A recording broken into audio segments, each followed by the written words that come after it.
लिएर आएको छु र आज चल्लाको 13औं दिन भएको छ र तपाईहरु देख्न सक्नुहुनेछ जति बाँकी स्पेस थियो आजदेखि मैले पुरा बाँकी स्पेस पनि मैले खोलिदिएको छु भने र आज 13औं दिनमा भनेको मैले के गर्ने र 13औं दिनमा भनेको के कार्य हामी किसानले गर्नुपर्दछ यो विषयमा हामी कुराकानी गर्न गइरहेको छौं र जति पनि रहेको स्पेस थियो मैले छोड्दिएँ र ठुलो ग्रोअरको फिडरहरु राख्दिएको छु जुन ठुलो फिडरहरु छ ताकि भनेको सजिलै रूपमा सम्पूर्ण चल्लाले भनेको एकैचोटीमा चारा खान सकोस् किनकि डे बाइ डे चल्लाको वेट इन्क्रिज भएको हुनाले गर्दाखेरि भनेको सानो फिडरमा उनीहरुलाई असहज हुन्छ र धेरै चल्लाले चारा खान पाउँदैन भने ठुलो फिडरमा भनेको पर्याप्त मात्रामा हामीले फिडरहरु उपलब्ध गराउनु पर्छ र उपलब्ध गराइसकेपछि भनेको कुखुराले भनेको सम्पूर्ण कुखुराले सजिलैसँग चारा खान पाएको हुनाले गर्दाखेरि भनेको कुखुराको वृद्धि छिटो हुने गर्दछ र आज हामी कुराकानी गरौं 13औं दिनमा भनेको र भोलिको दिन भनेको दाना चेन्ज गर्ने स्पेशली भनेको हामी 14 दिनमा दाना चेन्ज गर्छौं भने म चाहिँ भनेको 13 दिनदेखि नै चेन्ज गर्छु र म कसरी चेन्ज गर्छु भन्ने कुरामा तपाईहरु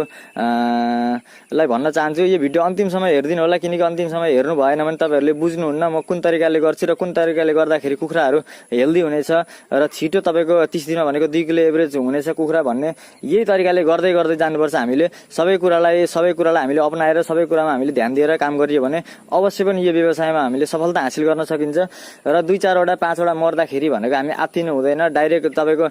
यो चल्लालाई भनेको अहिले पोस्टमार्टम गर्दा पनि त्यति रिजल्ट देखिदैन जब कुखुरा 3 हप्ता 2 हप्ता मजाले क्रस 3 हप्तासम्म लाग्छ त्यतिखेर मात्रै पोस्टमार्टम गर्दा हामीले देखिने हो रोगहरु पत्ता लाग्ने हो र हामीले 2-4 वटा मर्दाखेरि आत्तिएर भेटनरी डाक्टरसँग गएर सल्लाह लिएर जुनै सुकै कुखुरा भनेको फरकको रोग देखिन सक्छ र हामीले त्यो खालको दबाई खुवाउँदाखेरि भनेको कुखुरालाई मजाले ग्रोथ हुन पाउँदैन र हामीले भनेको एक्चुअली कुखुराको रोग पत्ता नलागुन्जेलसम्म भनेको हामीले ट्रिटमेन्ट गर्नु हाम्रो बेफाइदा हुनेछ र आज 13औं दिनमा भनेको म के गर्दैछु भने जति पनि जस्तै भोलिदेखि बिवान चारो खुवाउनु पर्ने हो तर आजदेखि म बिवान चारो खुवाउँछु म कसरी खुवाउँछु भन्नुहुन्छ भने B0 र B1लाई भनेको म 75% B0 र 25% B1 मिसाउँछु र भोलिको दिनमा जस्तै मैले 75% B0 र 25% B1 मिसाउँछु त्यसको B1 को मात्रा भनेको थोरै मात्रै पर्छ B0 नै बेसी हुन्छ र भोलिको दिनमा भनेको 50% B1 र 50% B0 मिसाउँछु र पर्सिपल्ट मात्रै भनेको कन्टिन्युअसली म B1 दिने गर्छु यसले के गर्दछ भन्नुहुन्छ भने कुखुरालाई सजिलै रूपमा कुखुराले यो दाना पचाउन सकोस् किनकि एकैचोटीमा भनेको तपाईको डाइरेक्ट अर्को चारो हुँदाखेरि भनेको कुखुरालाई भनेको अलिकति